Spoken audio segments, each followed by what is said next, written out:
Bueno, y la propuesta que les hice, yo sé que, bueno, les decía a Verónica esta mañana cuando iba a dar clase en el seminario, es una propuesta difícil porque, bueno, es un texto que yo estoy trabajando para otra cosa y digo, bueno, lo pongo en consideración, capaz que me enriquezca con el comentario tuyo, Vero, y con el comentario de los demás, ¿no? Que participen.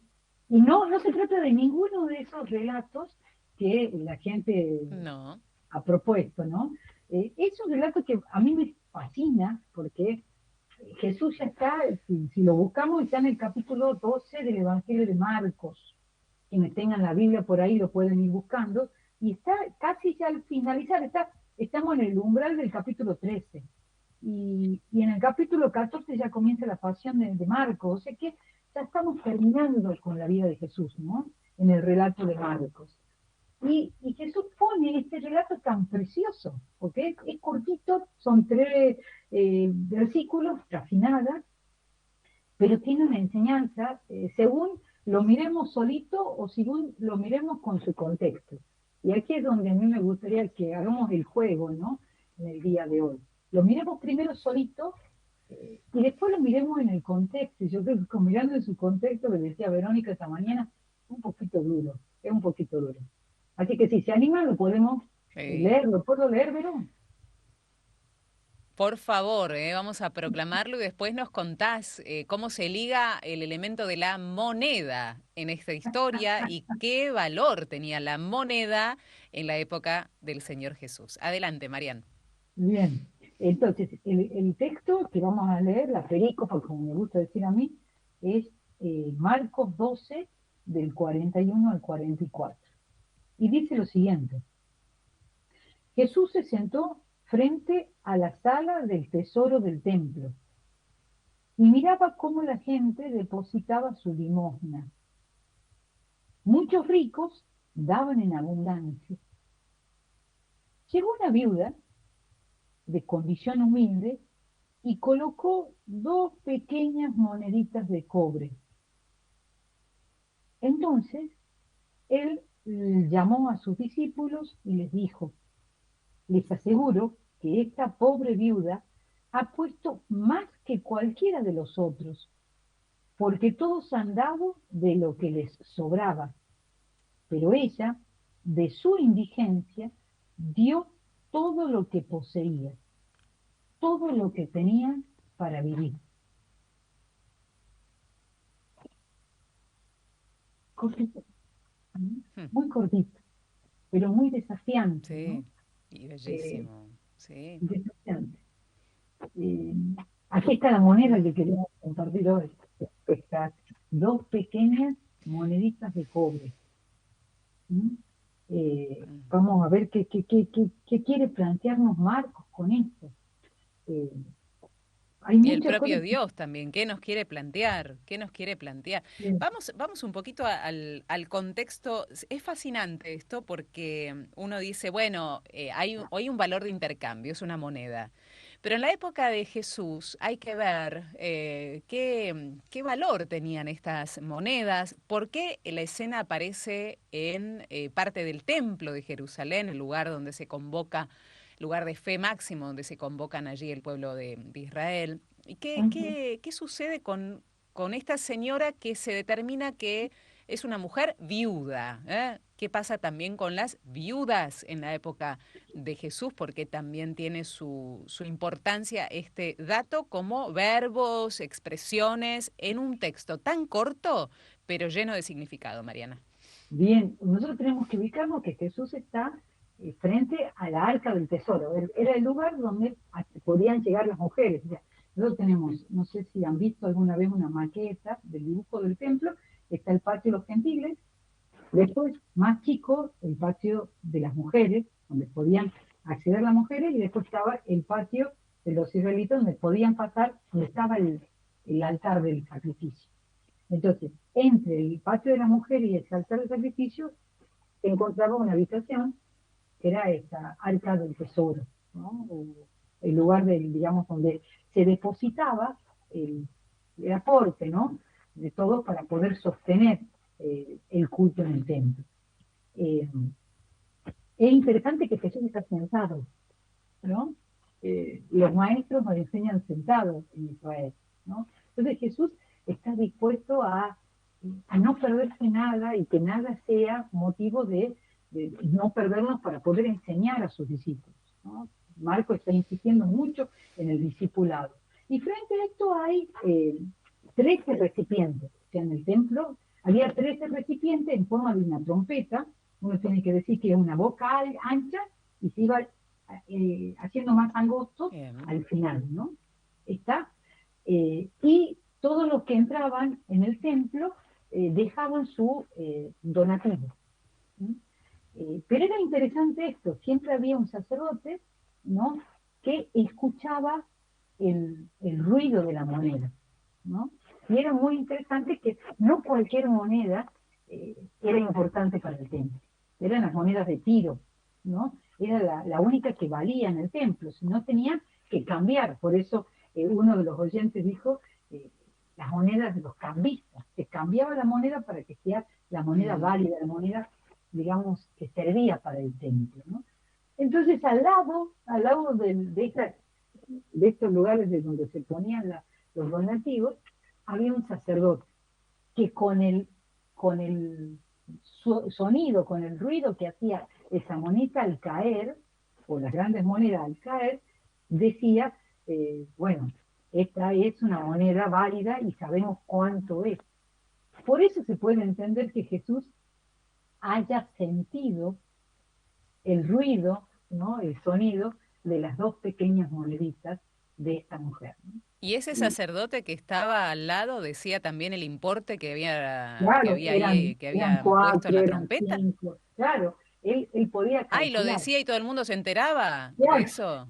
todo el mundo se enteraba, digo, no, estos son monedas de tiro, esto, o sea, comprobaba la donación, el donativo. Lo que es interesante es que la viuda Sí, da, no sé si aquí nosotros habíamos leído en esta traducción, eh, colocó dos pequeñas monedas de cobre, ¿no? En la traducción original dice ochavos, ¿no? Que en griego, en la traducción griega, sí. es lepta, ¿no? Que sería casi la cuarta parte de un cuadrante, que era la moneda latina, romana del imperio. ¿Sí? Entonces, es interesante ubicarnos como a Jesús sentado, mirando, buscando el motivo para enseñar a sus discípulos, y esta mujer que se acerca, ¿no?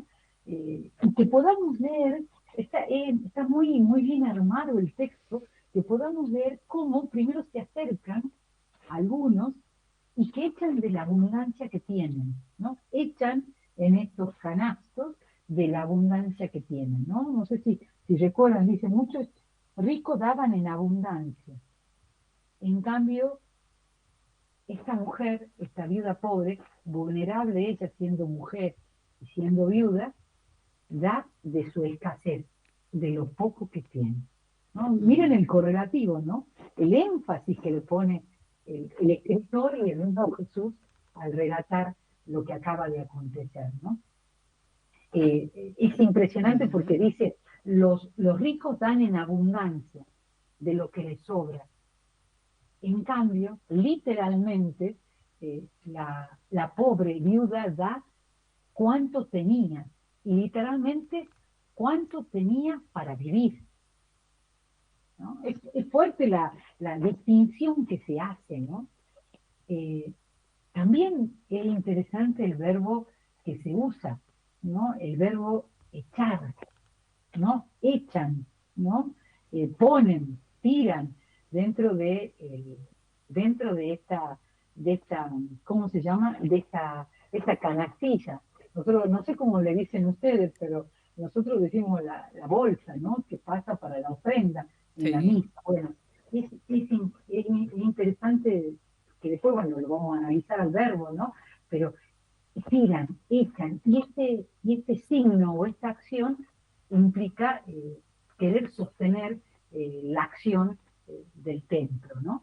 Entonces, fíjense lo que quiere hacer es resaltar, ¿no? Jesús, bueno, Marco en este caso, es los personajes, ¿no? Está Jesús sentado Están los Claro. ricos que van a poner de aquellos que les sobra, y va esa pequeña viuda pobre, ¿no? Que siempre en las imágenes que nosotros vemos, recién estábamos viendo una ahí, es una viuda viejita, ¿no? Siempre se la presenta así, pobre, que da lo que tiene que vivir, ¿no? El sentido de su vida. ¿Sí? Eso le podríamos Mariana, quedarnos. ¿qué significa en la época de Jesús, con esa imagen, pero qué significaba en la época de Jesús que una persona sea mujer, viuda y pobre? ¿Qué significaba? Y si le agrega que es extranjera, peor. O sea, ser mujer, nosotros, esto no lo hemos visto otras veces, pero ser mujer significa ser una persona de segunda categoría. O sea, los que tenían acceso a todo, al estudio, por ejemplo, a poder tocar la Torá, por ejemplo, eh, a poder entrar en el lugar de los sacrificios, a poder rezar en lo más cercano al Santo Santorum. Una mujer no podía caminar sola, una mujer no podía sobrevivir sola, ¿no? Entonces, siendo mujer, sos de segunda categoría. Siempre eras mujer de, o sea, tu marido era el que te sostenía, era con quien vos salías, Claro. era el que te daba una dignidad, ¿no? Eh, Ser viuda es no tener ese sostén. Alguien se tenía que hacer cargo de vos. Mm, En las leyes del Antiguo Testamento tenemos un montón de leyes en donde el, el hermano más cercano se tenía que casar con la viuda, primero para darle descendencia, pero también para sostenerlo. Había dos leyes concretas frente a la viuda. Y si eras pobre, poder acceder a la ley y poder acceder a los sacrificios del templo implicaba tener dinero, ¿está? Porque vos te tenías que purificar, tenías que comprar los animales, y si eras pobre, no podías, y por lo tanto pecabas, porque no hacías, no tenías cumplimiento. Hay un cura que a mí me claro. gusta, un sacerdote, un estudioso de la Biblia, que dice que ya ser pobre implicaba entrar en pecado, porque no podías acceder a poder purificarte, ¿no? A poder pagar el sacrificio de la expiación del pecado. Entonces, estábamos en la nona, Mm, si eras viuda, si eras pobre, si eras mujer, olvídate, olvídate. Y claro, Jesús, claro. Mariana, y ahí viene un sistema también hay un sistema por el cual, bueno, decíamos, el tema va a ser fuerte, ¿por qué? Porque en torno a estas condiciones, ser mujer, viuda y pobre, y sobre todo la pobreza, había un sistema de manipulación fuertísimo en este sentido y de corrupción mucho más fuerte, que en realidad es lo que también trae este texto a colación. sí, porque yo lo que te quería decir es que nosotros nos podemos quedar con esta escena, ¿está? Y en esta escena nos quedamos, ¿sí? Y está precioso porque Jesús, a ver, no valora a ver a la viuda, no valora la moneda, lo que valora es la entrega, ¿no? La entrega de Claro. todo lo que tenía para vivir.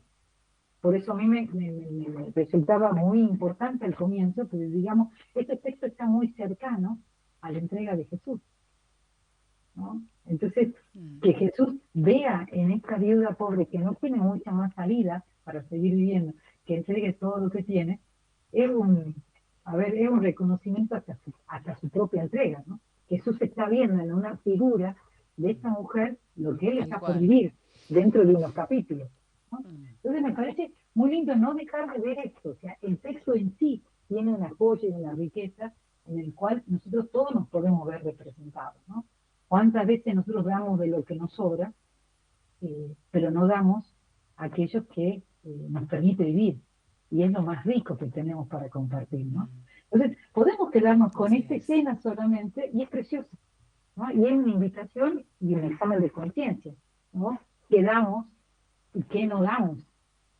Aunque sea pequeña, aquel don, aquella riqueza que yo tengo, que me da sentido a mi vida, que me permite vivir, ¿no?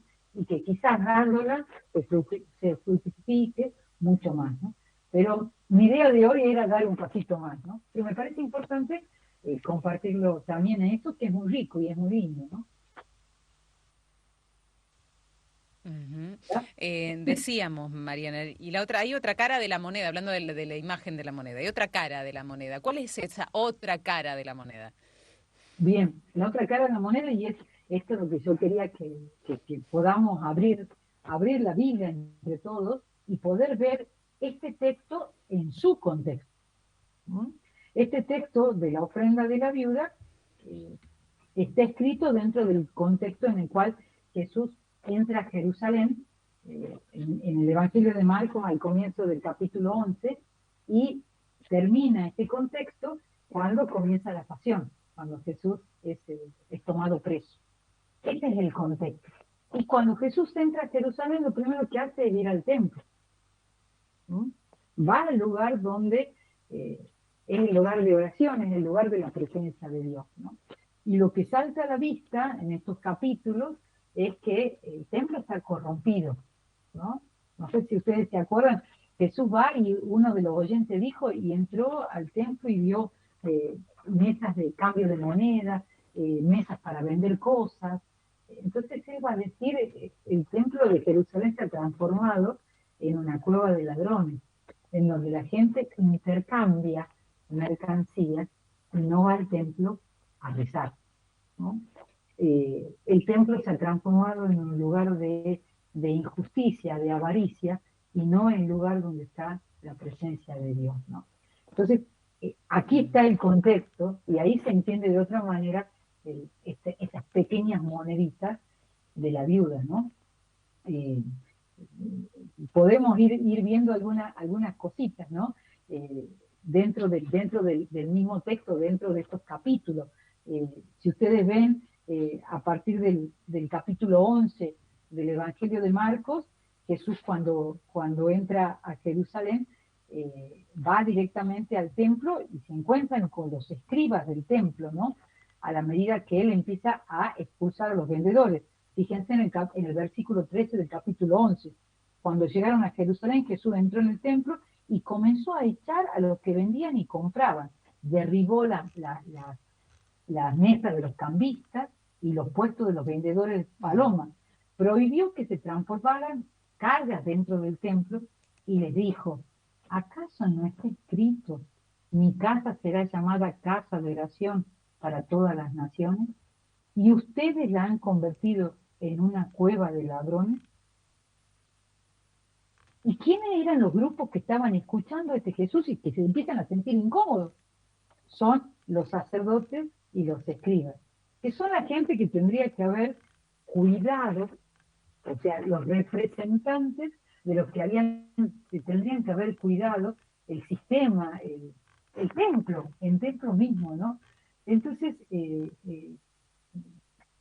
se deben haber sentido incómodos, ¿no? Que el maestro, esta persona que ya tenía muchos seguidores, Jesús mismo, le esté diciendo, ustedes son aquellos que son los ladrones que han transformado el templo en una cueva. Y fíjense cómo estaban Mm. tan indignados que al finalizar esta parte, estos escribas y estos sacerdotes están buscando cómo condenarlo a muerte a Jesús.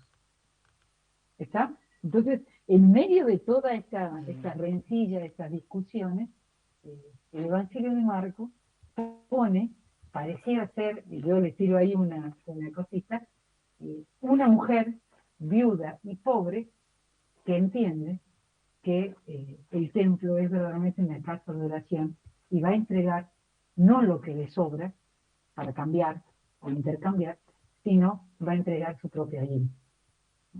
Entonces, está interesante que en el medio, en el meollo de todos estos capítulos, se ponga como ejemplo a esa viuda, ¿no? A esa pequeña viuda. Mm. Hermoso, Mariam, hermoso. Vamos a hacer una pausita, ¿te parece? Hacemos pausita musical porque hay un montón de cosas del contexto Bien, de este texto que estaría bueno desglosar un montón de detalles, ¿no? Que nos van a llevar hacia lo profundo de lo que Jesús nos quiere decir, pero además hacia el escudriñar nuestro corazón y nuestra sociedad para ver cómo estamos viviendo aún algunas de estas cuestiones que nada le gustaban tampoco a Jesús de su época. Así que, si te parece, después de la música, seguimos desglosando este texto que nos sitúa donde Mariana ya, porque hay gente que no alcanzó a agarrar la Biblia, ¿dónde la abre puntualmente? Los invito Recordanos. a que abran el capítulo 12 del Evangelio de Marcos. Estamos leyendo la pequeña perícopa, el pequeño texto de la viuda pobre que deja 2 moneditas en el templo, ¿no? Capítulo 12, versículo del 41 al 44, pero lo que tengan abierto porque estamos viendo el contexto. Y vamos a descubrir que no solamente hay que entregar lo más precioso de nosotros para que la casa de Dios se transforme en la casa de oración, sino también como mensaje, ¿no? Para vernos qué estamos aportando nosotros, cómo lo estamos comportando en esta casa de Dios. Eso mismo. La música, ya venimos con la hermana Mariana Sossi.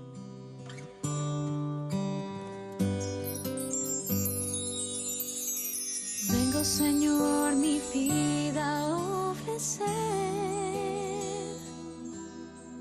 como ofrenda de amor y sacrificio. Quiero a ti mi vida ahora entregar como ofrenda viva en tu altar. Pues para alabarte fue que yo nací. Se cumple en mí tu voluntad. Haz lo que está en tu corazón y que cada día yo quiera más y más estar a tu lado, Señor.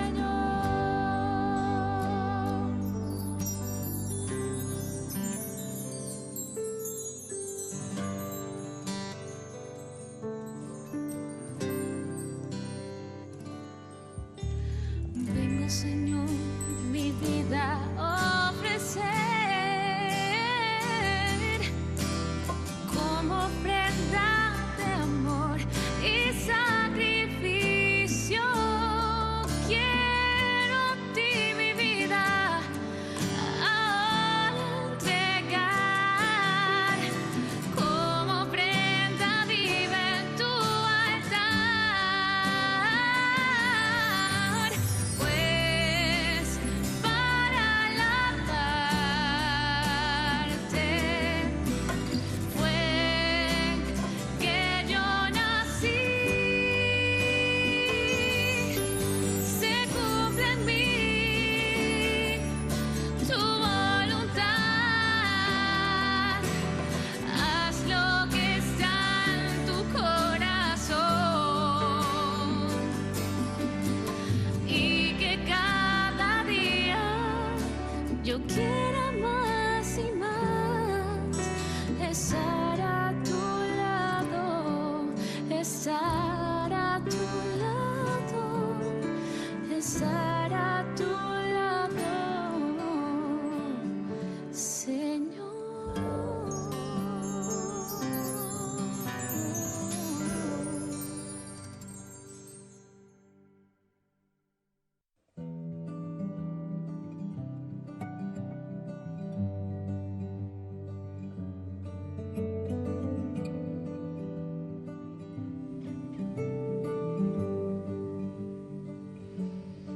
Muchas gracias a quienes están siguiendo este Cortando Distancias. Cada miércoles dialogamos con la hermana Mariana Sossi en este ciclo hermoso de reflexión bíblica, tomando un fragmento, un pasaje del Evangelio, de la Biblia, podemos ver cómo el Señor sigue actuando en nosotros y en los otros. Hoy estamos situados en Marcos capítulo 12 y la partecita esta que decíamos del Evangelio, decíamos corta, pero con tanto contenido como título quizás aparezca en sus Biblias, Mariana, como el óbolo de la viuda o como eh, Ofrenda.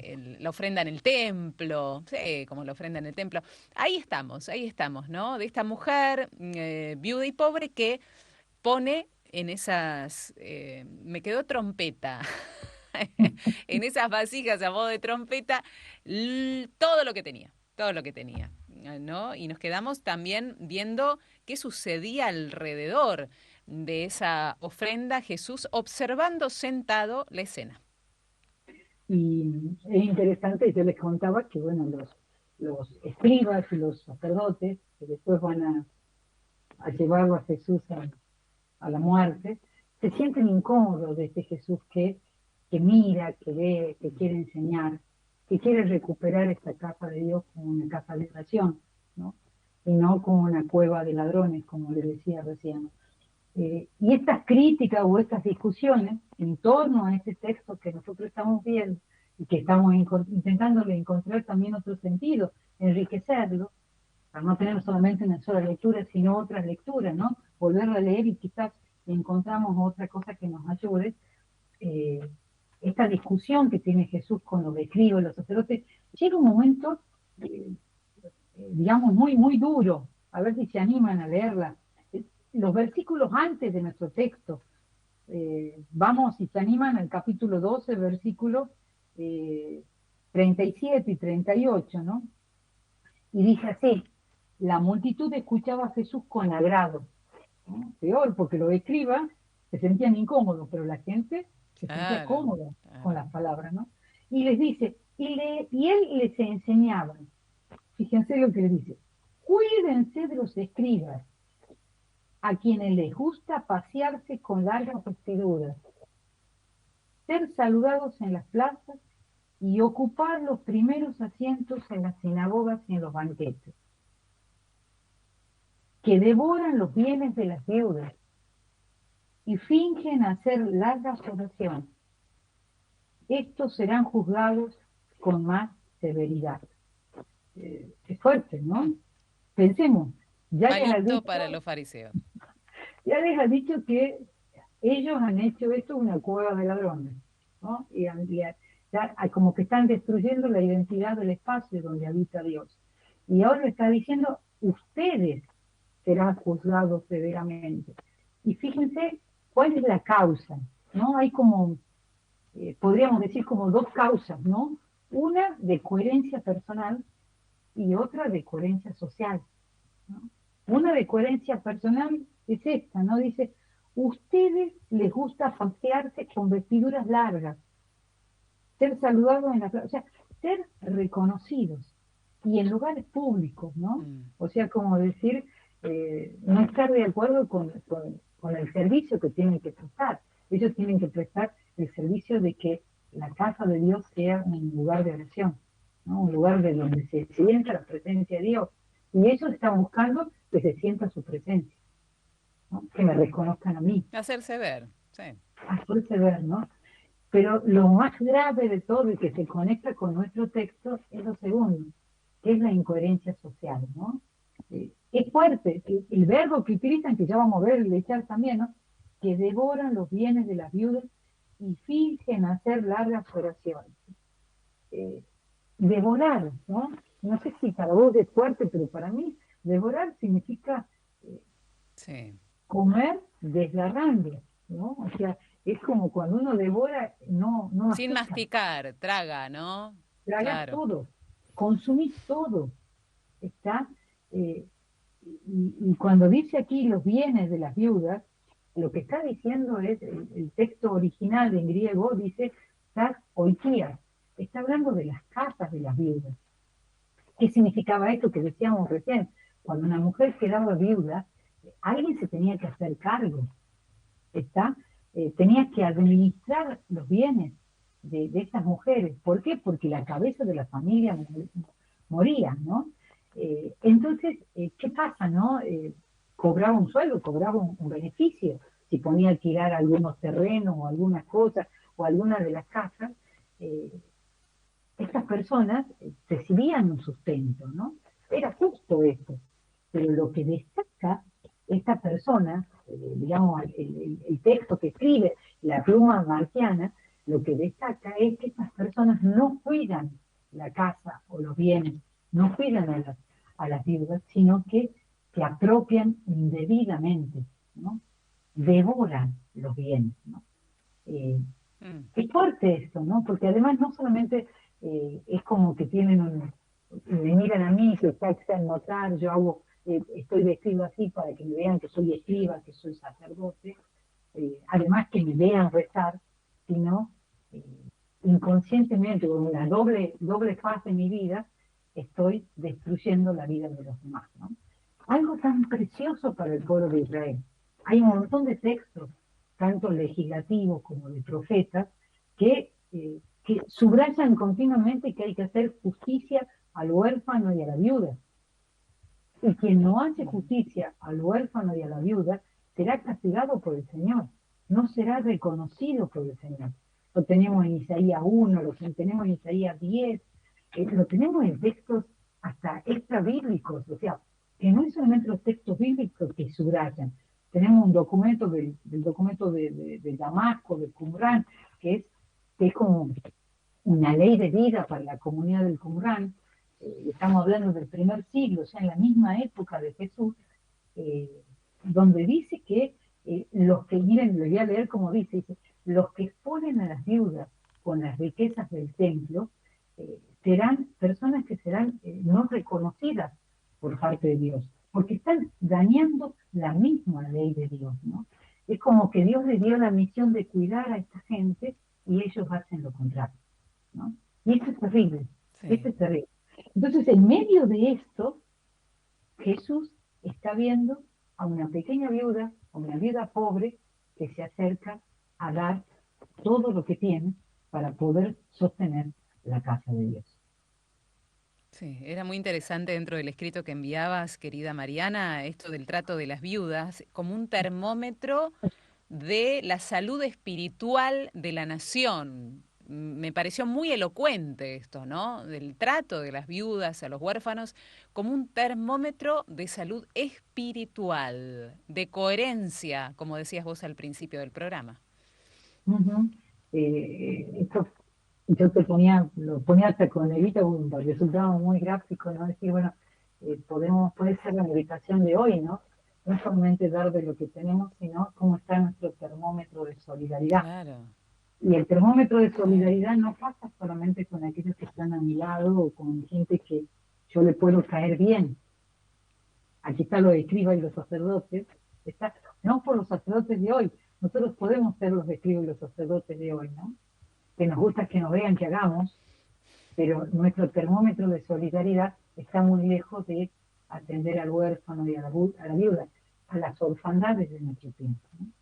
A las personas que tenemos que escuchar, a las personas que están con alguna dificultad y con alguna angustia, a las personas solas, a las personas enfermas, a las personas que han perdido el sinsentido, y también a los chicos que están en los semáforos, a la gente que está en la calle.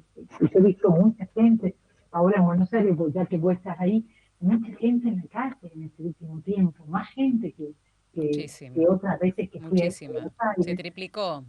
Sí. Y bueno, ¿no? Entonces, ¿dónde está el termómetro de nuestra comunidad, de nuestra familia, el propio termómetro de solidaridad? ¿Por qué? Porque es nuestra misión. El Señor nos dio esta misión, ¿no? Y cómo estamos viviendo, ¿no? No solamente no damos o no acompañamos, sino que además devoramos. Y aquí está el doble pecado, ¿no? Podríamos decir, o la doble falta, ¿no? Invisibilizo, pero además hago cosas en contra de estas personas que tendrían que ser, digamos, lo fundamental de nuestra vida, ¿no? Sí, utilizamos en el graph la palabra manipulación, qué fuerte también, ¿no? Manipular la pobreza para que encima sacamos rédito, beneficio. Y no estamos hablando, a ver, es durísimo, pero no estamos hablando solamente de quienes se tienen que hacer cargo y son líderes, y sí se tienen que hacer cargo. Pero cada uno de nosotros, ¿cómo hacemos esto mismo en quizás menor escala en nuestra vida cotidiana? Allí tenemos que ir, Mariana. Sí, sí, sí, tenemos que, por eso yo decía, está precioso el texto, pero el texto mirado en su contexto nos puede abrir otras cosas, otras ventanas, ¿no?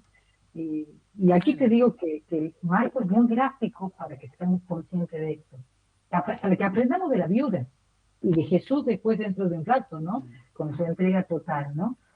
Pero los dos son coherentes, ¿no? La viuda da lo que tiene para vivir, Jesús da su vida, ¿no? Pero Marcos no se queda ahí solamente, hasta es gráfico para las personas que no entiendan, ¿no? Eh, y fíjense, no sé si quieren, ¿no? Yo sigo metiendo, ¿no? Perdona, no, yo sigo profundizando un poco más. Vamos, vamos. Eh, También Marcos es como que pone, subraya con un ejemplo bien concreto que todo el mundo lo iba a entender, ¿no? Este termómetro, ¿no? Este dar fruto en nuestra vida, eh, está gráficamente señalado en este trozo del Evangelio con el tema de la higuera, ¿no? Jesús, si ustedes se dan cuenta, Jesús entra, si lo siguen en el capítulo 11, entra a Jerusalén. Y antes de llegar al templo, se encuentra con la higuera estéril, ¿no? En el Sí. versículo 12 al 14 del capítulo 11, ¿no? Fíjense, al día siguiente, cuando salieron de Betania, Jesús sintió hambre y vio una higuera, pero que estaba, esto es interesante, la higuera estaba ya con las hojas verdes, entonces estaba pronto, estaba ahí el fruto, ¿no? La hoja estaba cubierta de hojas, se acercó para ver si encontraba algún fruto, ¿sí? Pero no había más que hojas. Está ahí, uno dice, no era la época de los higos. Entonces Jesús a ver, es malo, ¿no? Porque pide de nosotros algo que no podemos dar, ¿no? Podríamos decir, Jesús quería que la higuera tenga higos, pero no era época de higos, pero sí estaba todo preparado para que nazca los higos, porque la higuera estaba toda floreciente, toda, como se toda verde, ¿no? Y después va a poner el ejemplo de los escribas, de los sacerdotes y de la viuda. ¿Por qué? ¿Qué quiere representar acá? Quiere representar que muchas veces el exterior nuestro está pipicucú, está difunto, ¿no? Como los escribas y los sacerdotes que se pasean con grandes camisas y grandes sotanas o con grandes vestiduras y hacen largas oraciones para que la gente lo vea, pero en el interior no tienen ningún fruto. Es bien gráfico Es el aquella tema. expresión dura también, gráfico, y me hace acordar es aquella durísima expresión de Jesús de sepulcros blanqueados, que también Claro. es muy fuerte, ¿no? Ujú. Sí, sí, sí, sí. Y por eso Jesús va a ser muy, muy duro con la higuera, como va a ser duro con los escribas y fariseos, que le va a decir, van a ser juzgados severamente porque no han hecho lo que tenían que hacer, por ley divina, ¿no? Y aquí le dice que nadie más coma de tus frutos, y sus discípulos lo oyeron. ¿Mm? Fíjense que si uno va un poquito más adelante, en el versículo 20, cuando vuelven, ¿no? Del templo hacia Betania, encuentran la higuera seca.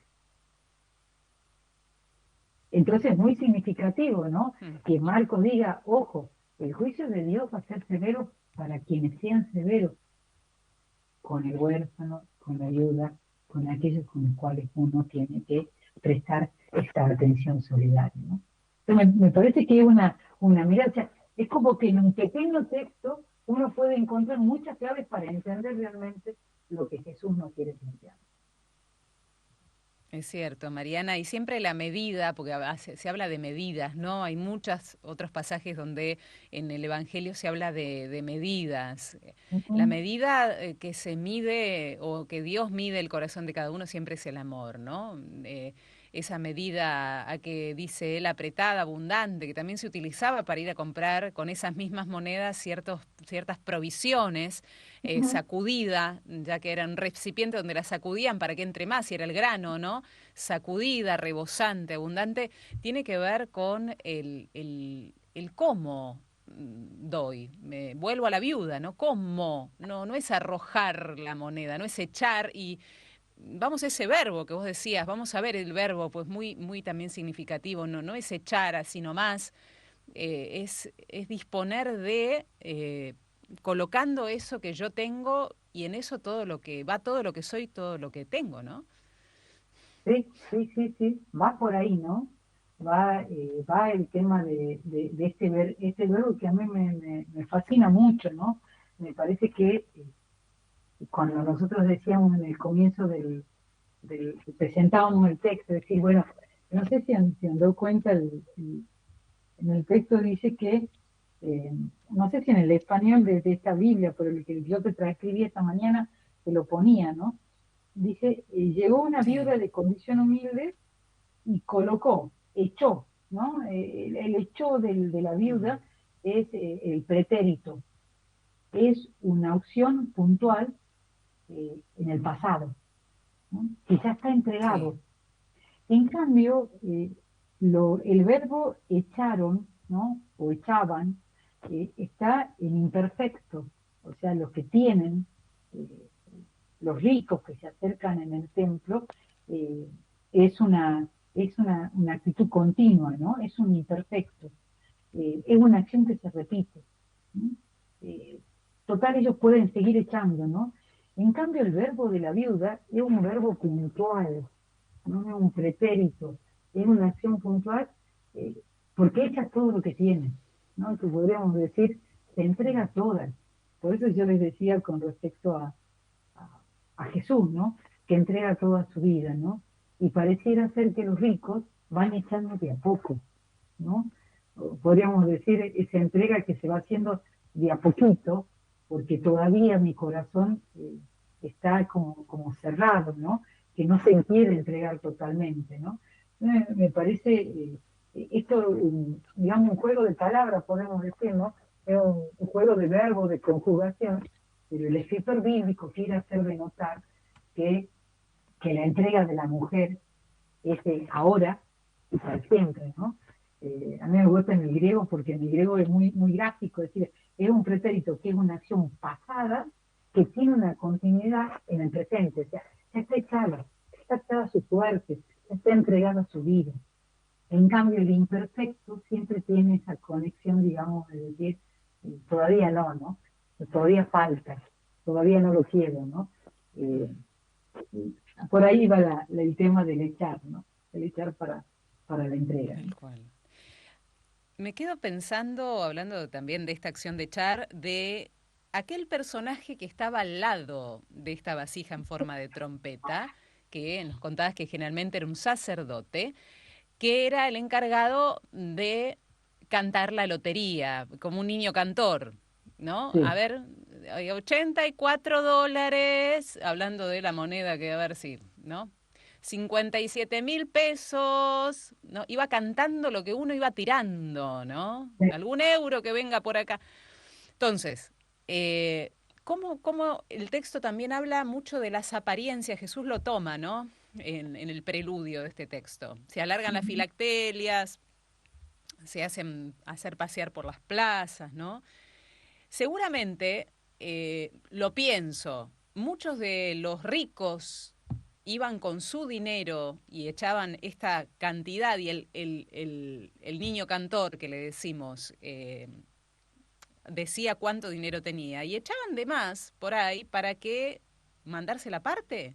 Digo, porque, sí, a para que veces los demás pasaba eso, ¿no? escuchen, claro, para que los demás Eh, escuchen lo que entregaban, ¿no?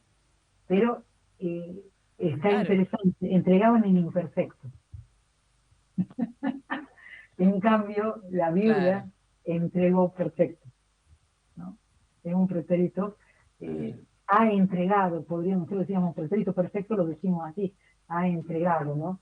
Nosotros podríamos decir entregó, y ya está, entregó sí, todo lo que tenía, ¿no? claro, Entonces, me parece que tiene que ver, por eso, cuando uno abre el texto, decir, bueno, ¿Está valorando la viuda? Sí, está valorando la entrega de la viuda, pero también está valorando los otros comportamientos de los personajes del templo, que de una vez, de dos veces, de tres veces, gráficamente con la higuera, con las vestiduras, con el devorar las casas de las viudas, con los cambistas en el templo, quiere hacer de notar que todo esto, ¿no? Todos estos comportamientos que no son adecuados según la misión que tenían en el templo, estaban contaminando el templo, estaban destruyendo el templo, estaban también, bueno, no actuando según lo que tenían que actuar, ¿no?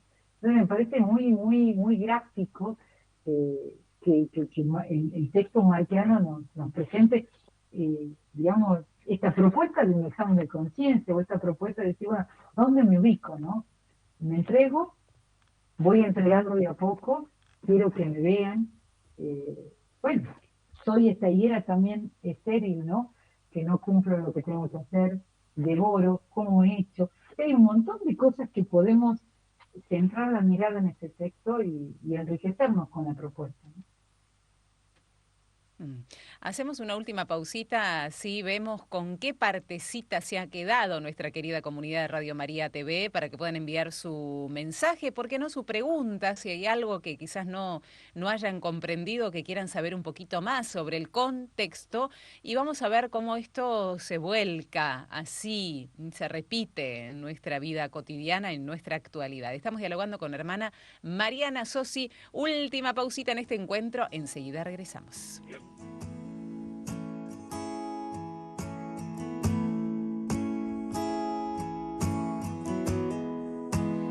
Que no se apague este corazón que arde por ti.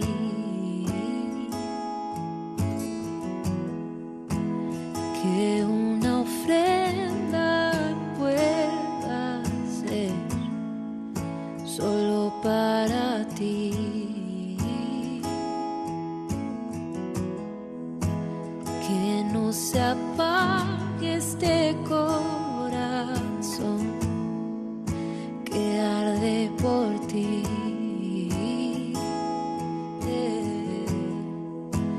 Que una ofrenda pueda ser solo para ti. Pues solo con mirarte, Dios, mi corazón late aún más fuerte, más fuerte. Y solo con oír tu voz, todo dentro de mí se estremece, diciendo que te amo, no queda más que decir que te adoro, rindo mi vida ante ti,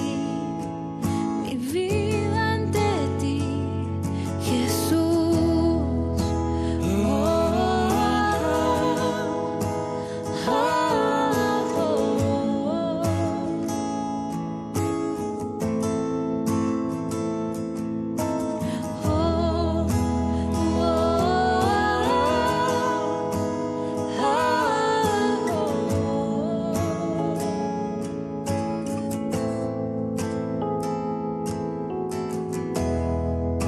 Y que no se apague este corazón que arde por ti.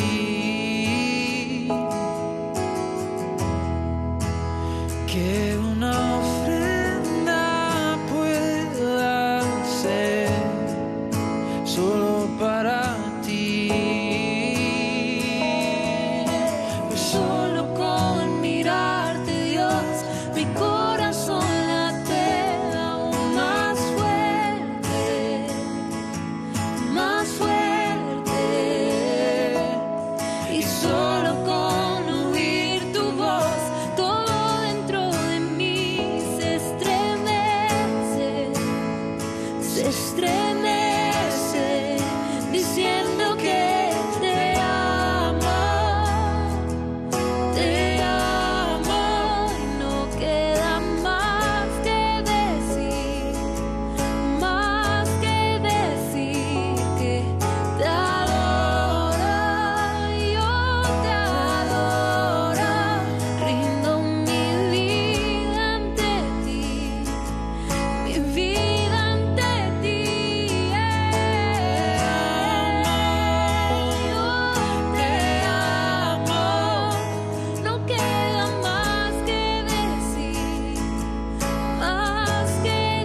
música a nuestra amiga Mariana Carranza. Estamos dialogando con la hermana Mariana Sossi.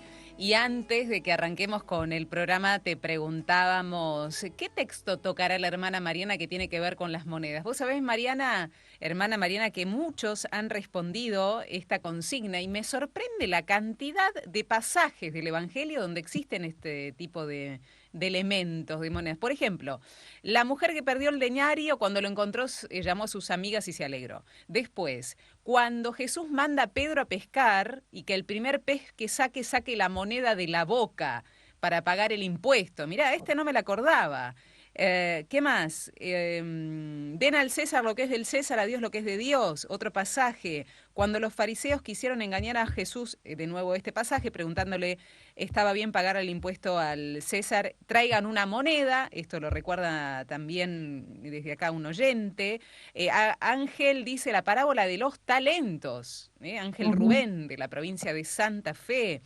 Jonathan dice que esta que estamos hablando le hace acordar una advocación que conoció, que es la Virgen del Buen Remedio. ¿Será porque necesitamos remedio para estos males de las manipulaciones y lo que hacemos a nuestros hermanos, ¿no? Silvia dice los denarios, la plata de esa época, que es, por ejemplo, cuando se le pagaba al dueño del campo a todos los trabajadores por igual. El que llegaba último, el que llegaba primero, eso es lo que recuerda Silvia también del barrio Alberdi de Córdoba, y muchos habían acertado con la viuda del templo. Y además Héctor dice, el tema de las monedas de la Biblia, me enseñaron que un denario era un jornal, un talento 200 denarios, cada talento tenía 43 kilos de oro y de plata igual.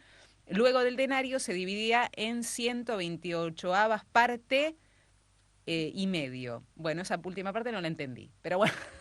Más o menos la plata que se manejaba en esa época, ¿no? Y hablar de el dinero, del intercambio, un valor de intercambio, y lo más importante, y volvemos a rescatar esto, lo más importante, ¿qué es, Mariana? Porque volvamos a lo importante, uno dice, hoy por hoy, en la sociedad de hoy, y lo importante es cubrir las necesidades básicas, si hablamos de dinero, pero muchos otros dicen, no, lo necesario es tener éxito a través de tener mucho dinero.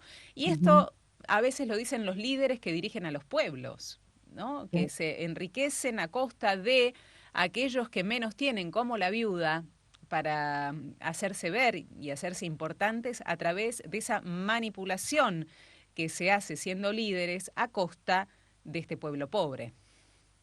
Sí, yo creo que lo que nos devuelve la viuda pobre es que ella es la expresión máxima de la vulnerabilidad de la sociedad de la época, ¿no? Su orfandad es la señal de la injusticia que existía en la sociedad de Jerusalén en esa época. Y que quiere hacer Marcos en última instancia es hacer denotar la arrogancia, como tú dices, la honorabilidad y la riqueza de estos escribas, de estos fariseos, de estos sacerdotes, y la humildad y la entrega, la extrema pobreza que tiene la viuda pobre, ¿no? O sea, esa fe falsa y aparente con la plena confianza que tiene esta mujer de entregar todo sabiendo que el Señor se iba a hacer cargo, ¿no? La actitud de aquellos que devoran lo que tienen los demás y principalmente los más pobres, tapándolo con oraciones, y esta mujer que es generosa, porque confía en el Señor, ¿no? Que da todo lo que tiene que vivir, ¿no? Para vivir, ¿no? Dios exige todo, ¿no? Y en esto exige todo, no le sirve que exista gente que dé de lo que le sobra. Dios quiere que compartamos lo que tengamos, ¿no? ¿Por qué? Porque eso es lo valioso para nuestros hermanos, ¿no? Entonces creo que la vida pobre hoy nos hace clic, ¿no? Para que nos vayamos, hoy aunque sea antes de dormir, pensando, ¿no? ¿Cómo es nuestra vida, ¿no? ¿En quién confiamos? O confiamos en esa vida segura, ¿no? O confiamos en la entrega que nos pide el Señor, ¿no? ¿Confiamos o hacemos lo que hace la viuda o lo que hacen los escritos? Tal cual. Quiero traer a colación a una persona muy especial para vos y tu comunidad. El día 30 hemos celebrado esta fecha. La quiero traer a Rosa, porque Rosa tuvo mucha predilección por los pobres. Contanos un poquito de esta faceta de Rosa y después contanos cómo han celebrado su fiesta. Y bueno, y Santa Rosa tiene una experiencia, Rosa tiene una experiencia muy fuerte cuando ella va a vivir con su familia a Quibes, a las minas de Quibes que quedan arriba de Lima, y ahí es donde ella se encuentra con la pobreza de los mineros que morían, que se derrumbaban, se lastimaban mucho, eh, y ella tiene la actitud generosa de cuidado, de protección, de jugarse por estos enfermos, por estos que viven esta vulnerabilidad tremenda, ¿no? Eh, Ella siempre cuenta, ¿no? Bueno, o sus, digamos, sus testigos, los testigos de su causa, plantean que su vida queda trastocada por esa experiencia de haber tocado el dolor y la pobreza de estos mineros en Quibes, ¿no? Nosotros pensemos, hoy las minas son otra cosa, ¿no? Pero en esa época no había ningún tipo de seguridad y muchos estarían en esos lugares. Cuando ella vuelve a Lima con su familia, ya no se les quita de la cabeza la actitud de calidad, de servicio, de entrega, por los enfermos y por los pobres. Y como no podía ser sola, y aquí está lo precioso de Rosa, eh, la presencia de Martín de Porres, ¿no? Frente de su casa, eh, otro amigo de ella, ¿no? En esa Lima de esa época, pudieron, bueno, trastocar lo que es la vida de la historia, no solamente de Perú, sino de toda América Latina, ¿no? Y para nosotros, para la Orden, ellos están enterrados en el mismo lugar, y cuando uno va y ve el testimonio de los dos, son testimonios de personas que vivieron la santidad porque fueron solidarios, ¿no? Con los más pobres. Entregaron todo lo que tenían por eso. Por eso me parece que la vida pobre es un lindo reflejo de la vida de estos dos peruanos, de estos dos latinoamericanos, ¿no? ¿Y cómo celebramos? Bueno, tuvimos Cuidamos, procesión, sí. tuvimos Procesión. procesión, tuvimos algunas estampas de la vida de ella, y bueno, fue muy importante en la procesión porque bueno, uno de los colegios, una de las sedes del colegio está en la misma manzana de la Casa de Gobierno de Tucumán. Una de las paradas fue en la escalinata de la Casa de Gobierno. Y Mira ahí vos. recordamos algunos hechos de la vida de Rosa, desafiantes para la política. Y rezamos, cuando terminamos, porque ahí subió Rosa, subió Elmina Paregallo, nuestra fundadora, y a la escalinata hablaron con Domingo, y cuando terminamos de escucharlos a ellos, que habían salido a buscar a los más pobres, que este es el espíritu, salir a hacer de salida, rezamos la oración por la paz, todos juntos, ¿no? Frente a la Casa de Gobierno. Fue muy Qué bello. significativo.